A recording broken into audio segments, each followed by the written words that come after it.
singular. I know I have. They're very busy. The only excuse is if you're dating to get married. Try. Okay, good. So that's good. We're actually going to discuss, the 10 commandments of marriage a little bit. If you guys are okay with it, it might take us 3, 4 weeks, maybe 5 weeks, but hopefully it won't get boring. And the reason why I discuss this, even though honestly, you guys are not ready to get, I hope not ready. Maybe I should hope you should be ready to get married. But the reason why we discuss that, if you want to go to a driving, if you want to drive, so even though it's fairly an easier thing, but any person knows that you go to a class, whether you have to have 6 hours or 10 hours, I don't know exactly how much it is right now, but you go to a class to learn how to drive, even though it's pretty much easy to do it. When it comes to get married, you're dealing with our own life, the spouse that you're going to get married to, children that you're going to have, God willing. And as parents, if you really don't have any parenting classes, sometimes you don't have marriage classes. And we go through a lot of, what do you call, I wouldn't say you make many mistakes, or we go through many, many challenges, and we don't know how to deal with it. Right? Some of us, maybe, even in our own lives, we have seen sometimes, parents don't get along. They have a lot of, massive disagreements or arguments. Especially for the ones that come from Iran in the old. I don't want to talk about my own life, but anyways. So this week, last week's parsha talks about the 10 Commandments, and there's actually a small pamphlet called the 10 Commandments of Marriage. Believe it, I'll give it out once we finish. It's like maybe 7, 8 pages, very, very short written. It's written by a woman called, I think, Esther Pikarsky, if I'm not making a mistake. She lives in Israel. And the reason why she called her book 10 Commandments of Marriage, because she takes the actual 10 Commandments and he says how it's relevant to marital life. Why does she say that? There's actually a midrash. The midrash says that the Jewish people, in addition to marriage between a man and a woman, there was a marriage done between the Jewish people and God, which God is, so to speak, the husband, who's the giver, and the Jews are the spouse, the wife, and the receiver. The Midrash says, when did that happen? When God gave us the 10 Commandments on the holiday of Shavuot. That's when we got married. So now that's why many customs that we have in a wedding, right? Some Sfardim, some Ashkenazim, they're actually taken from what happened during the giving of the 10 Commandments. For example, have you ever gone to Ashkenazi weddings, not Persian ones? So when the parents bring the bride and the groom, so they're holding the hand on one side and they have candles on the other side. Have seen that in the glass? They're holding the hands of the bride and the groom for them not to run away. I'm just kidding. That's the reason. But again, putting the joke, why they hold fire in the hands? What's the reason of candles? So one of the simple reasons are given because when God gave us the 10 Commandments on the day of our wedding, it says Mount Sinai was full of fire. So that's why they bring this to show that this is a repetition or similar to our marriage to God. But as Sephardic people, sometimes they have a custom when the bride comes in, they actually blow the shofar, right? So if you go to Chabad, during Elul, because every day you blow the shofar, so they do it. But honestly, some of the Sephardim, no matter when they get married, which month of the year, they blow the shofar. What's the connection of the blowing of the shofar to the day of the wedding? Because when God gave us the 10 Commandments, our marriage, it says there was a blast of shofar. Why do we go under the chuppah? What's the concept of the chuppah? So there's halachic reason, and there's also what the Midrash says, and that is, it says God actually approved the mountain. When he gave us the 10 Commandments, that was like the chuppah, the Jews were under the mountain. I said as a joke, I'm always afraid to teach this, because have you seen that Persian weddings, they get always more expensive? You have to outdo the previous wedding. So in the beginning, when we came to America, the chuppah was something very simple, 4 poles and a talit on top of it. Then they started putting flowers a little bit. Now you have these 10-foot chuppah, flowers from the top to the bottom, right? Just the flowers cost a few $1,000s. I'm afraid that somebody's going to make a mark or something of Mount Sinai. And he's going to say, oh man, I'm getting married like the day God got married to us. He's going to make a Mount Sinai chuppah. That's what I'm afraid of. But I'm sure one day it's going to happen. I have no doubts. Yeah. But don't put flowers on it. No, I'm just kidding. I hope Jews have a lot of money. They could spend it for these things too. But if you don't have the money, please don't go under debt for the next 10 years to pay for it. It's not worth it. Rather put that money as a down payment for your house. That's it. Anyways, also there is so then if God got married to us, where is the ketubah? You have to have a marriage contract. So regarding that, it says our marriage contract was actually the Ten Commandments themselves. That over there, God says, what is our obligation to Him as a wife? And then God promises that's going to give us whatever we need. So now, if the Ten Commandments is our ketubah, He must have many lessons about our marital life. That's what we're going to discuss, guys. It's going to be a very interesting journey. If you get bored, please let me know. Or if you're not interested, let me know. We're going to change the subject. Anyways, the first of the Ten Commandments is Anochi Hashem Elokecha. I am your God who took you out of Egypt. For the ones that speak Hebrew, what's the normal word for I? Ani, right? But God doesn't say Ani. What does God say? Anochi. Anochi Hashem Elokecha. Even though it has the same meaning, but there's actually a little bit of a difference. Why would God use the word Anochi, the uncommon word, and not the regular words for I? So there's two answers. There's many answers given. One of the answers that are given is that Ani does not exclude anybody else. If I'm going to say, for example, Ani, I am a resident of Encino, that doesn't mean I'm the only one. We have, I don't know, hundreds of thousands of people, maybe millions, I don't know exactly, that live in Encino. But when you say Anochi, means I'm the only one, there's nobody else. I'm the only one. So if God would have said, Ani Hashem Elokecha, I'm your God to the Jewish people, that would mean there is other gods too. Doesn't exclude other gods. But God says, even though there's other gods, I'm your God, because I took you out of Egypt. I didn't take anybody else out of Egypt. But that's absolutely false. There's no other God. So God says, Anochi, I'm the only God. There's no other God at all. I'm the only one, and I took you out of Egypt. Now, what does that have to do with us getting married? Everybody, for some reason, I know they believe in their soulmate. You're going to end up marrying your soulmate, right? One day, God willing, yes. So marry your soulmate easily. As my blessing is, not only your wife, your husband should love you, even your in-laws should love you. You don't want in-laws making trouble. It's not good. Not good at all. Then again. So what happens is, we want to marry our soulmate. Now the question is, how do I know who my soulmate is? Many times, you go out with a boy or a girl and you say, oh my gosh, this is the person that I was always hoping for. And you go out for a long time, and then someday something happens, in our terminology, some skeleton comes out of the closet, and oh my gosh, this is not a person that I wanted to get married to, even though we were so attached. We thought really he or she is our soulmate. Obviously, we're not soul sensitive. Because if I was, I would be able to see who's my other half. The fact that, sometimes we go out with a person and we say, wow, this is a person that I'm going to get married to. Wow. So then it's not, it shows that I'm not soul sensitive. So how do you really know if you married your soulmate? Any suggestions? You don't, huh? If you're happy. Yeah, I understand that for sure. But You only know until right before you die. no. So that's what we're saying. You're not going to live with doubt all your life. This is exactly what it is. When you go under the chuppah, if you get married, you're supposed to believe that she is the only one. He is the only one. That's what Anuchi teaches us. God says, I'm the only one, there's no other God. When you go under the chuppah, you're supposed to believe that he or she is the only one. There's nobody else as perfect or as good as he or she for you. Now, why is it important, by the way? A person might say, what, maybe if I would have waited, even before you get married, right? I understand sometimes you have doubts.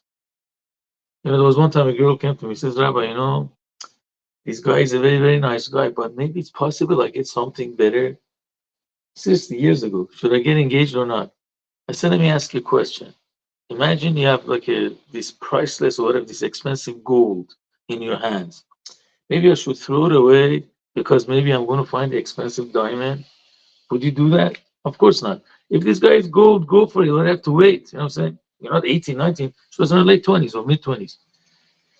So the truth is, at least if you have doubts before marriage, okay, you have doubts before marriage. But imagine you get into the marriage with doubts. I don't know if I'm marrying the right person. It's pretty disastrous, honestly. So so when we go under the chuppah, I have to believe God makes no mistakes. He or she's my soulmate. Why is it important to believe that he or she's my other half? So let's go through a couple of reasonings. Number one, there's definitely disagreements that happen in a marriage. There is no marriage without disagreements. And the reason is very simple. There was actually a French doctor, I forgot his name. He says when two people are grown up in two different houses, two different habits, sometimes two different nationalities, and they come and live under the same roof for 24/7, they have to have disagreements. I didn't say fights, don't get me wrong. I didn't say to be disrespectful, but you have to have disagreements because you're two different people, correct? So definitely, we are different. So then I'm starting to forget what I was going to say. If let's say I have a doubt, if somebody's my soulmate, what's going to happen is that if there is problems, I'm not going to raise a finger to fix it because I don't even know if I married the right person. I'm half into it. I'm half out. So if any troubles happen, why should I fix it? But once I believe that this is my soulmate, there's nobody better. Of course, I'm going to fix it because I know this is my soulmate. You understand that? And actually, therapist said many couples that had problems, whenever they were looking outside, maybe I married the wrong person, they didn't do anything to fix it. Once they believe this is the only person that I'm supposed to be married to, live together, raise our children together, pay the bills together, whatever it is, do everything together. So then they started actually doing things to make the marriage better. That's reason number one, that we have to believe he or she is my soulmate. And as God makes no mistake. Just imagine, this is one of the things I heard from Robert Friedman. Imagine, we're going to pick up on Talia. You're the older one, extreme on this side. Imagine God comes to you and he says, you know what, I have this dear son of mine. He's a little bit strange sometimes, but I'm going to ask you, please take care of my son. It's going to be difficult sometimes, but I promise I'll give you whatever you need. Would you say no to God? Okay. So this is exactly your future husband. He might be strange, he might have wrong habits. Now we're going to pick up on Mr. Noah, right? Imagine God comes and says, I have a very, very dear daughter to me. It might be difficult sometimes, Persian, you speak Persian. You know what Qori is? Qor mizane, right? Complaining. She might complain sometimes, but you know what? She's my daughter. I love her. Please take care of her. I promise I'll give you whatever you want. Will you say no to God? Probably not. I would say 100% not. Especially before you know what you're getting into. You're going to trust God, right? So at any rate, this is exactly what every marriage is. God tells the boy, this is my daughter, please take care of her. And God tells the girl, this is my son, please take care of him. So you'll do whatever you can to save. Number two, another reason why it's good to believe that somebody is my other half. Guys, whenever there's a partnership, there is most of the time some type of a resentment. Why? Because usually one partner works harder than the other partner, but they both take the same paycheck in. Right? Again, if your parents have partners, right, there's always one who's smarter, works harder. There's one who's more relaxed, comes 5 minutes late, wants to leave 10 minutes early. It always happens. It's very normal in any business partnership. So there is a resentment because, hey, I'm working harder than the partner. Why is he taking the same paycheck as me? Now let's come to marriage. There's always one person who's a little bit more dedicated than the other person. And therefore, I expect that the other person should be as dedicated. And it doesn't happen. Right? The wife gives more attention, the husband gives less attention, or vice versa. So then I'm going to have resentments. Why should I work harder than my spouse? That only happens if I don't believe he or she is my other half. We are two partners, but she's not my other half. If I believe that she or he is my extension, that means I'm one half and she's my other half. So whatever I do for her is like I'm doing for myself. It's not somebody else. Do you ever see a person saying, oh my gosh, I woke up this morning and it was so hard to make a breakfast for myself? Any normal person says that? No. You have to take care of who's going to take care of you. So if I feel my spouse is somebody else, every little thing I do for her, it's difficult. If I believe she's my other half, so of course I'm going to do whatever I can because I'm not doing it for somebody else. So that's what the Torah is teaching us by Anochi. She's the only one. There's nobody else. We had one of our teachers that he said, if you want to have a good marriage, you want to hear that, older boys? Your wife has to feel that she's number one and she's the most perfect for you. Not just saying it, she has to actually see it. Same thing vice versa. The girl has to believe that the husband is number one and he's the most perfect. I don't care if he's Kachal or not. You know what Kachal is? No hair. Me. I'm Kachal. Yeah. Doesn't matter. My suggestion is all you guys should get married before you become Kachal. Bahwa, Sorry, I'm late. this is a new person. I know. Now you see me better. Shalom Aleichem, Rabbi. How are you? What's your last name? Rafi. Rafi? Yeah. Rafi means healing. Amen. That sounds good. You brought healing to this. I always watch your videos on Facebook. You do? I always watch it. I hope you don't get nightmares. No, no, no. Okay, good. Anyways, we're discussing marriage now. I know you guys are not getting married tomorrow, but it's good always to. He wants to. He wants. I wanted to also when I was his age. How old are you? Oh, no. At 18, I wasn't thinking about it. I started thinking at 23. Because I was a little bit agabuftar. You know what that is? A little bit retarded. So I was slow. Retarded means back, behind. Because I was a little, I didn't say anything bad. So anyways, let me guys bring you a story that actually proves this. We're saying once you go under the chuppah, you have to believe that you married your soulmate. Do not go with doubts. It's very, very dangerous. So I'm going to share a story with you. I'm not going to mention the name because it's going to be Lashon Hara. If you don't know this person, your parents might know who this lady is. It's a very big speaker in Chabad. So when she got married, she was not religious. She was traditional, keeping Pesach, keeping kosher, and she lived in Italy at that time.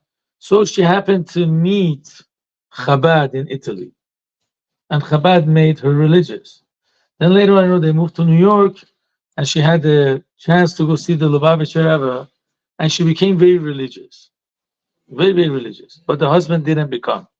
So that's when the friction started. Let me just tell you, imagine if guys, somebody's Shomer Shabbat, let's say, right? Let's say I'm Shomer Shabbat, let's say. And then I'm trying to go to sleep in my room, and then somebody comes and puts the TV blasting Friday night. It's pretty uncomfortable, right? Hey, it's Shabbat, what are you doing? Why are you doing this? So when this lady became religious, the husband had a problem. He couldn't fall asleep unless the TV is blasting. But the wife became Shomer Shabbat. So they got into major fights, arguments. That was number one. So then the arguments became so much that the husband started making fun of his wife. And he started making fun of his wife in front of the kids. That, you're not my wife, you're the wife of the rabbis. Okay, guys, let's do it. Please don't beat anybody up. So this lady had enough. She even wanted to put a wig on her head.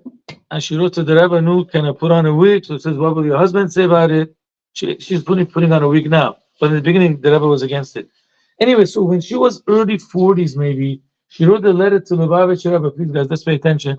Do you give me permission to divorce my husband?" Right? Maybe I could find somebody religious. And the rabbi said no, for three reasons why she can't get divorced. He said, number one, I'm going to say number one as number three. He said, number one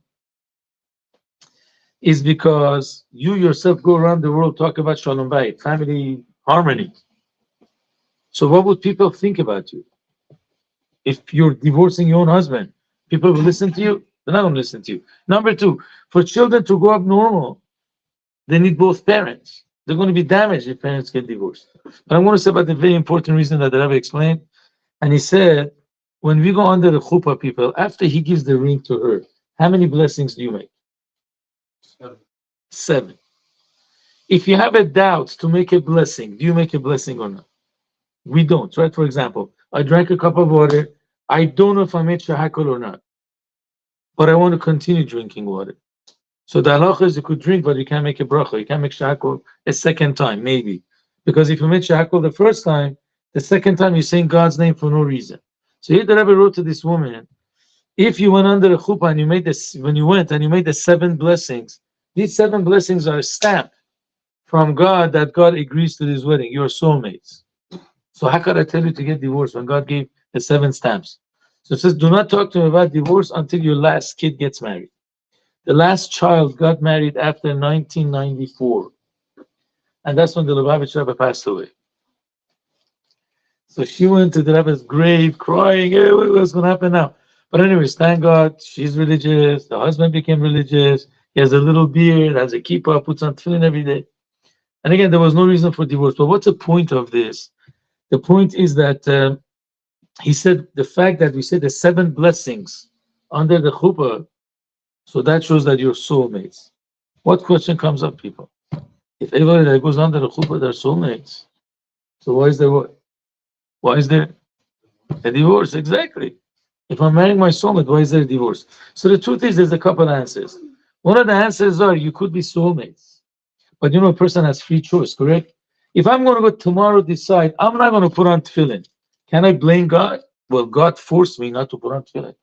Otherwise, why didn't I put it on? No. When it comes to do good or bad, so here the Gemara says, the Maimonides says that person has total free choice.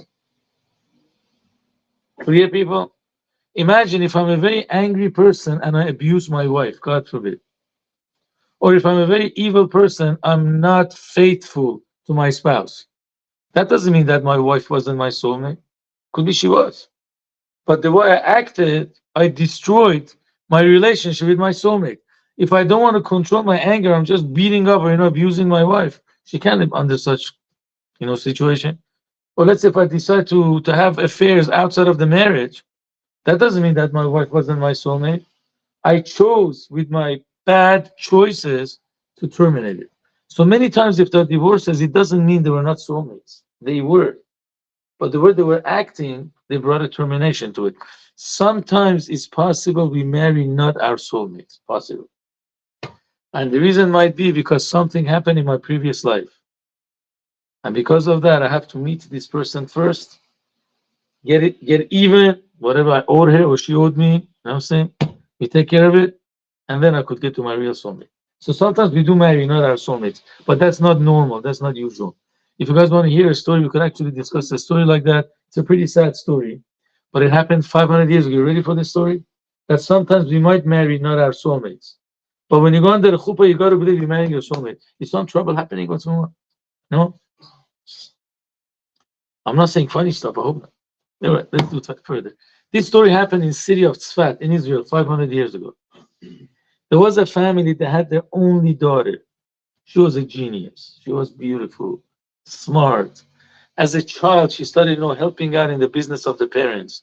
She was number 1 in the school that she went to, whatever she learned, Torah.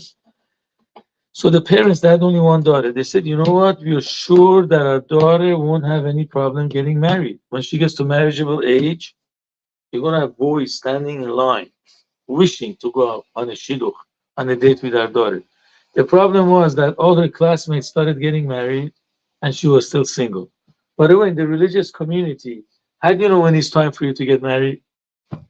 When your classmates start getting married. I'm not kidding. If you end up being the last one, it gets scary. Especially when it says, hey, how come you're not married? All your classmates are married. So when your classmates start getting married, you start worrying.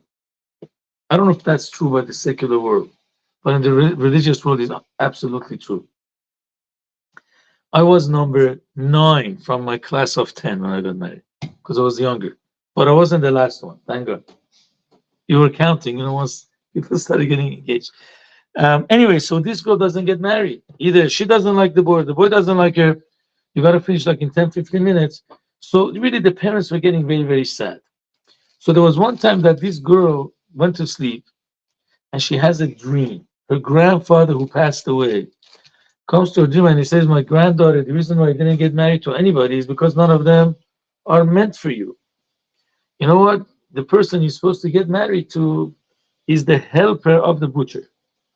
Now you might think, what's wrong with the butcher? Let me tell you. In the olden days, the most uneducated person was a person that would sell meat. Today it's not like that. Somebody that sells kosher meat is very respectful, right? You don't look down on a guy that has a butcher, sells meat. But it's like, imagine somebody that goes, again, I just want to add, jobs don't describe the person. Somebody could be cleaning McDonald's, but he's the nicest guy. But again, the outlook of people is, who's going to go clean up McDonald's? Somebody that has no education, right? Or he's a little student, he has to go to school and he's a little job. But if he's already older and he's married, he's just cleaning. he's a custodian, it's because he's not educated. In the olden days, somebody that had a job of being a butcher, he was the most probably insensitive or at least uneducated person. Somebody that helps the butcher is even worse, right? So the kid wanted to know who's this helper of the butcher, what's going on. He didn't. I'm sorry, he didn't pay attention to it. Why I'm going to marry a helper of a butcher? Didn't pay attention. But the grandfather came to her dream over and over until one of the times that the grandfather came to the dream, came with a stick in the dream, and he said, if you know, and he hit her on the head in the dream again, not really. And he said, if you know if it's good, what's good for you, you better marry this guy, otherwise, no hope for you. She gets up in the morning after this dream and she sees that she has marks of a nail. That's what the story says on her wrist. Whatever, I don't know what happened. The grandfather came, did it, or he did it to herself in the dream. I have no idea. But she was traumatized. So she decides to go and see the helper of the butcher. And it was a guy that was really scary to look at because he was an orphan as a child. So the community raised him up to the age of 13. The custom was in the olden days, thank God we all have parents, thank God. And our parents raised us till after college at least, till we find a job. And let's even if God forbid somebody lost a father or mother, there's helps in the government, there's helps in the community. In the olden days, the Jews were very poor. So if somebody was an orphan, they raised him till 12, 13, then he had to get a job. And he had a very sensitive skin. And because he had no money to go to a dermatologist, his face was full of scars. You would not be able to even look at him. So he says, my parents will no way allow me to marry this guy, forget it. So what she does, because she came from a rich family, she gets some money from the parents and he finds this guy, this butcher boy, and he says, do me a favor. Here's some money, go buy some normal suits, and please go find a good dermatologist, fix your face, and I'll talk to you later. And that's what he does, it looks normal after a while, the scars go away. And then she goes over to the father and he says, Daddy, you know what? I want to marry some guy. He looked normal at this time. I found my husband, I think. He says, oh, wow, wonderful. Who's that? So as soon as she says the helper of the butcher, the father says, no way, on my dead body, you're not going to marry this guy. You had so many better shidduchim. They were like yeshiva boys, Talmidei Chachamim, rich people. You're going to marry this guy? Forget it. So she gets sad.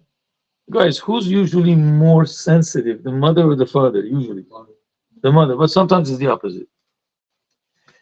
So she goes to the mom and he says, Mom, you know what? I want to get married to somebody and daddy doesn't want. I want to marry the butcher guy. So the mother got even angrier. He says, even if all your hairs will turn white, you're not going to marry the butcher. There's no way. So this girl doesn't know what to do. From one side, she wants to make happy the grandfather. From the other side, parents don't agree. So she comes with an idea. She buys a ring and he gives the ring as a gift to this boy. And he says, come with me to the forest. And he says, you know what? We need two witnesses. Of course, not a kosher wedding. He says, our witnesses are going to be the heaven and the earth. And he teaches her to put the ring in her fingers and say, you're betrothed to me, you're married to me with this ring. And he says, you know what? The rest is in God's hands. I did my obligation from my grandfather. So they're not really married because you have to have two people, two men to be witnesses that are above the age of 13. Anyway, so the girl goes into her room and she's getting more and more depressed. At that time, there was a big Kabbalist, the Arizal, Rabbi Yitzchak Luria, that he lived in Egypt. And he moved to Israel, to the city of Tzfat. He had this great name that he's a Kabbalist. So the parents go to him and they say, Arizal, we have a daughter. What's the problem getting married? Can you give a blessing, please, that you should find her shidduch? So the Arizal says, listen, he was a Kabbalist. You know what? The butcher is supposed to marry your daughter, the helper, as your daughter told you. And if you're going to agree with that, I promise you that I'm going to do the wedding. So imagine, guys, if, who do you know from the great rabbis amongst the Jews? Everyone knows Abu Badi Yosef, right? You heard of him? You heard of the Lubavitch Rebbe? Imagine Lubavitch Rebbe would come and tell you, if you're going to let your daughter marry this guy, I'm going to do the wedding for you. Who's going to say no? Imagine Moshe Rabbeinu is going to come, just best example. And he's going to say, hey, Reuben, go marry Rachel. And if you get married to Rachel, I do the wedding for you. Anybody's going to say no to Moshe Rabbeinu? Of course not. So the parents agreed. And then the parents had a promise that whoever's going to marry their daughter, they're going to give him 10,000 whatever coins. I don't know what the currency was at that time. Anyways, they get married. and they couldn't have children. Now, in the olden days, if you didn't have a child after 6 months, parents would go crazy. They would all become doctors. Maybe you're not eating right, maybe you're not sleeping right. Yes, You don't have a child after 6 months, you're not pregnant. pregnant. I'm sorry. Forgive my Persian. In times of Mashiach, you have kids faster than 9 months. When you don't get pregnant after 6 months. Thank you for catching my mistake. You know how it is. They all become doctors. Eat this, sleep this way. Maybe you're not sleeping enough. You're not eating the good food. Anyway, so they prayed and prayed and prayed. She finally got pregnant. But during the pregnancy, she had many complications. She passed away. It's a very, very sad story. So now the parents came and said, you know what? We're not going to give you the $10,000. We never wanted you. You're just a butcher or something. We just wanted to give you the money because you got married to our daughter, but our daughter is dead now. We're not giving you anything. So he goes to the Arizal, who did the wedding. And the Arizal says, tell your in-laws to come. So the in-laws come and say, let me tell you a story. In their previous life, in some years ago, there were two partners. Let's say they used to do, they had a business. They would go to two different sites of the city and they would sell their merchandise, whatever goods they had. And then they would actually divide the profit equally. The problem was that one of them was a lot more shrewd, more smarter in business. And one time he sold, and the other friend used to sell less. He sold always more. But they were faithful to each other. They divided it equally. One day this guy goes and sells 20,000, whatever. The money was profit. His other partner he wouldn't sell that much. So he says, am I crazy all my life? I make more money. I should divide it with him. I'm going to make up a story that I was robbed. The money was taken. I'm really depressed. You have to separate as the partners. We're not partners anymore. You go your way. I go my way. And he does that. He says, yes, I made 20,000 and I was robbed. Sorry, I don't feel good. I think we should terminate our partnership. And they get separated. So when this guy dies, he goes to heaven, right? But he owed the money, 10,000 to his partner. It wasn't good. So what happens is God decides that he's going to give them both chances. They both come down to this world. And he says, you know what? In the previous life, your daughter was the partner that stole the money. And she's not sitting in Gan Eden after she passed away. She's begging you, give the 10,000 to the boy, to your son-in-law. And then he's going to come to complete rest. If you don't, her soul is not resting in Gan Eden. So obviously, again, the way it's looking, I don't know, this is a true story, by the way, from the Arizal. But again, looking at this, it looks like that these guys were not really soulmates. Especially, it looks like that in the previous lives, there are two men, I guess, I don't think you have a man and a woman as partners in business in the religious world. Again, I'm just guessing. And this time she had to come into a body, the neshama had to come back in the body of a girl. So they get married. You know what I'm saying? I don't think they were soulmates. But the story teaches us that sometimes we marry a person who's not a soulmate to us. And the reason is because we had something, we owe something to him or to her, and we have to fix it. Then we get to our real soulmates. And this is actually what the Ben Ish Chai says. He says sometimes the first marriage is awful. And then when they get married a second time, they feel like, wow, they know each other for so many years, they feel so comfortable. So it says sometimes the reason is because he has to see the previous person that he met in his previous life or something to fix the problem, and they get to the real soulmates. But these are rare. Normally, you marry your soulmate right away. Is that clear, people? That's number one. Any questions? No? Please don't get afraid. Don't be afraid to get married. You see, I did it, I survived, and I thrived. If I can do it, all you guys can do. With all the challenges, believe me, it's worth it. How do I know it's worth it to get married? Because your parents did it and you came to the world, you're wonderful beings, correct? Sure. If you're here, marriage is a good thing. You're the product of your parents deciding to get married. So please do the same thing.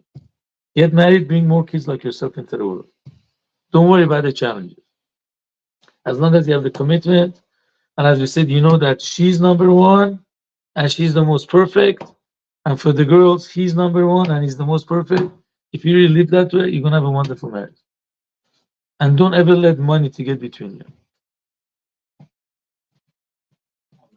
All right. I don't think we have too much time, but if you guys like the subject, because I see sometimes you're dreaming here because